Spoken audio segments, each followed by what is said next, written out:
Bollywood report के नए video में आपका स्वागत है। और इससे पहले कि हम डिटेल में खबरों पर बात करें, एक छोटा सा अपडेट आपको देता हूं। 5 दिसंबर को पुष्पा 2 रिलीज होने वाली है, लेकिन अब इसके ट्रेलर की जो डेट है जो रिलीज होने की, वो नज़दीक आ रही है 17 नवंबर। और इसलिए इस फिल्म को लेकर जो सुगबुगाहट जो है काफ़ी बढ़ चुकी है। मूल रूप से ये तेलुगु फिल्म है, लेकिन खास बात यह है कि मेकर्स ने ट्रेलर को इस बार साउथ में रिलीज़ करने के बजाय नॉर्थ में रिलीज़ करने का फैसला किया है। और 17 नवंबर को पुष्पा 2 का ट्रेलर जो है वो पटना में रिलीज़ होगा, पटना के गांधी मैदान में, और बहुत धूमधाम से होगा। खबर ये आ रही है कि इस ट्रेलर के रिलीज़ होने से पहले वहाँ एक जुलूस निकाला जाएगा जिसमें अल्लू अर्जुन होंगे। तो इसका मतलब है कि काफ़ी धूम धड़ाका शोर शराबा होगा। तो खैर, जब ये ट्रेलर रिलीज़ होगा तब तो हम उस पर बात करेंगे ही और नए अपडेट के साथ आपके सामने आएंगे। फिलहाल हम चलते हैं आगे अपनी पहली खबर की तरफ डिटेल में। शाहिद कपूर को तगड़ा झटका लगा है। दरअसल इस साल मार्च में अमेजन प्राइम और पूजा एंटरटेनमेंट, वाशु भगनानी का, इन लोगों ने शाहिद कपूर को लेकर एक बड़ी फिल्म का अनाउंसमेंट किया था, अश्वत्थामा। और कहा गया था कि ये फ्यूचरिस्टिक फिल्म होगी जिसमें महाभारत के जो माइथोलॉजिकल कैरेक्टर हैं अश्वत्थामा, उनको लेकर कहानी गढ़ी गई है। लीड रोल में शाहिद कपूर को लिया गया था और कन्नड़ के डायरेक्टर हैं सचिन बी रवि, वो इस फिल्म को डायरेक्ट करने वाले थे। तो काफ़ी इस प्रॉपर अनाउंस किया गया था प्रोग्राम वगैरह करके। लेकिन अब ये खबर आ रही है कि पूजा एंटरटेनमेंट, जो कि इस फिल्म का मेन प्रोड्यूसर था, वो थोड़ा सा हिचक रहा है। और इसकी वजह है फिल्म का हैवी बजट और साथ ही सितारों की फीस और उनके आसपास जो पूरा तामझाम रहता है, जो एक्स्ट्रा खर्चा होता है, ये सारा कुछ जो है शायद लिमिट से बाहर जा रहा है। और जैसा कि आप जानते हैं कि पूजा एंटरटेनमेंट की पिछली 2-3 फिल्में जो हैं बड़ी फ्लॉप रही हैं। और ख़ास तौर पे टाइगर श्रॉफ और अक्षय कुमार को लेकर उन्होंने बड़े मियाँ छोटे मियाँ जो बनाई थी, उसमें भारी नुकसान हुआ है। और उसके बाद से काफ़ी सारी चीज़ें सामने निकल कर आई कि पूजा एंटरटेनमेंट के ऊपर जो है कुछ कर्ज हैं, कुछ उन्होंने अपने स्टाफ के, एक्टर्स के, डायरेक्टर्स के पैसे नहीं दिए हैं, वो सब बकाया है। तो काफ़ी कंट्रोवर्सी भी हुई थी इस चीज़ को लेके। तो अब इसके बाद में ये खबर आ रही कि शाहिद कपूर की जो फिल्म अश्वत्थामा, इसके ऊपर जो है वो गाज गिरने वाली है। मतलब अभी ये कि हालांकि ये सीधे सीधे नहीं कहा गया है कि ये फिल्म बंद कर दी गई है, लेकिन इतना ज़रूर है कि इसके बजट पर जो है एक बार फिर से विचार हो रहा है। हालांकि एक और बात, अश्वत्थामा के कैरेक्टर पर ये फिल्म बनाई जरूर जा रही है, लेकिन जैसा आपको याद होगा कि इसी साल एक फिल्म आई थी कल्कि 2898 एडी, प्रभास और दीपिका पादुकोण थे। लेकिन उस फिल्म में सबसे ज़्यादा चर्चा बटोरी थी अमिताभ बच्चन ने, जो कि अश्वत्थामा के कैरेक्टर में थे, और वही अश्वत्थामा रियल वाले जो महाभारत के हैं। तो अब वैसे में उस वक्त भी ये कहा गया था कि भाई जब अमिताभ बच्चन पर्दे पर अश्वत्थामा बनकर आ चुके हैं, तो उनके मुकाबले में, मतलब मुकाबले में नहीं तब भी अगर शाहिद कपूर अश्वत्थामा बनकर आएंगे पर्दे पर, तो लोग कंपेयर तो करेंगे ही। तब क्या होगा, उस विषय पर मैंने एक डिटेल वीडियो भी बनाया था, उसका लिंक मैं यहाँ दे रहा हूँ, आप उसे देख सकते हैं। तो शाहिद कपूर फिलहाल जो है एक महत्वाकांक्षी फिल्म थी, कहीं ना कहीं अब मामला डामाडोल दिख रहा है। तो देखते हैं आने वाले समय में क्या होगा। लेकिन फिलहाल ये खबर है कि शाहिद कपूर जो है अपनी अगली फिल्म विशाल भारद्वाज के साथ कर रहे हैं। तो उसके बारे में कोई अपडेट आएगा तो ज़रूर हम उसे लेकर आएंगे। दूसरी खबर सिंघम अगेन और भूल भुलैया 2 को लेकर है। दिवाली पर ये दोनों फिल्में रिलीज़ हुई थी, बॉक्स ऑफिस पर क्लैश हुआ था। शुरुआती मामला ये था कि सिंघम अगेन जो है वो आगे थी, भूल भुलैया 3 को स्क्रीन कम मिले थे, शो कम मिले थे, लेकिन दर्शकों की पसंद जो है वो सबसे आगे रहती है, सबसे ऊपर रहती है। तो दर्शकों ने सिंघम अगेन से ज़्यादा जो है भरोसा वो भूल भुलैया 3 पर दिखाया है।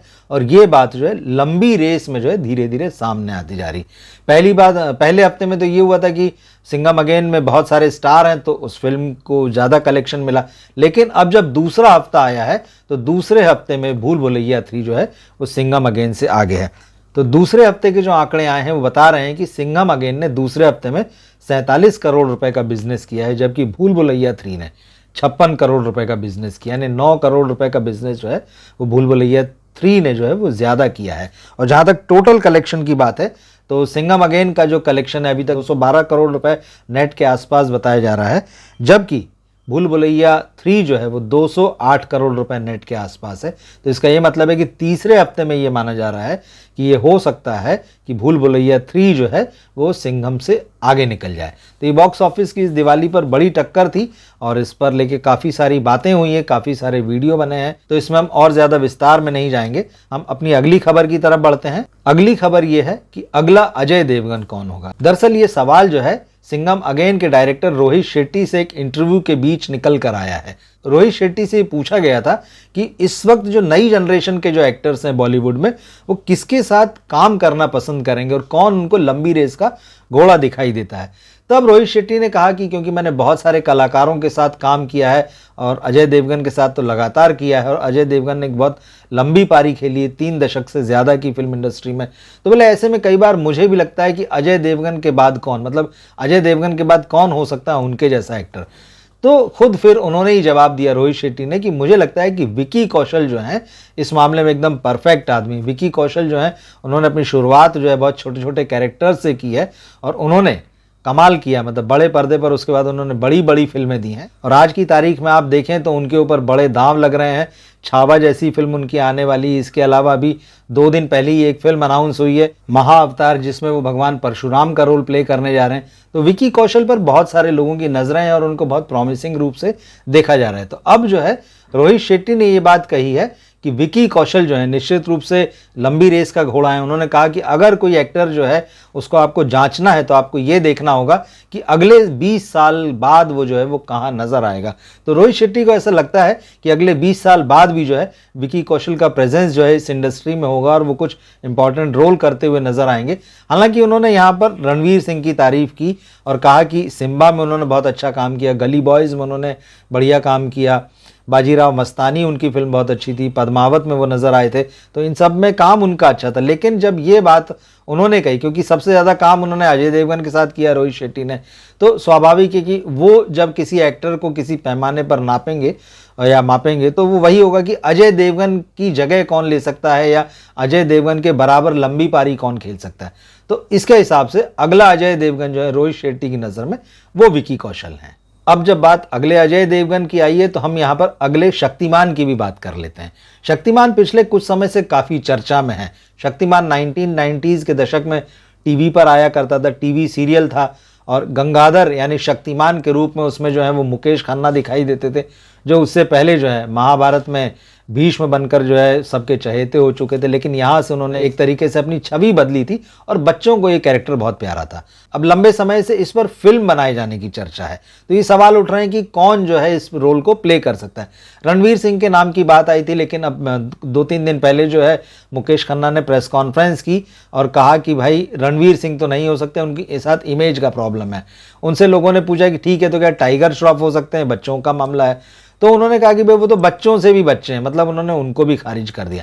तो अभी ये साफ नहीं है कि कौन शक्तिमान बनेगा, लेकिन अब कुछ खबरें ऐसी आ रही हैं मीडिया में जिनमें ये कहा जा रहा है कि कार्तिक आर्यन को अप्रोच किया गया है। तो बताया ये जा रहा है कि कार्तिक ने इस पर विचार करने के लिए समय मांगा है। कार्तिक आर्यन की पॉपुलैरिटी इस समय ज़बरदस्त है और वो बच्चों में भी खूब पॉपुलर है, ये भी आप जानते हैं।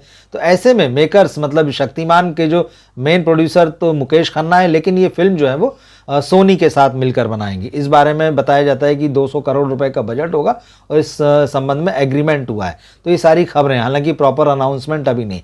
तो अब ऐसे में देखना होगा कि जब रणवीर सिंह को खारिज कर चुके हैं, टाइगर श्रॉफ को खारिज कर चुके हैं, तो क्या ये खबर सही है कि कार्तिक आर्यन जो है वो अगले शक्तिमान हो सकते हैं।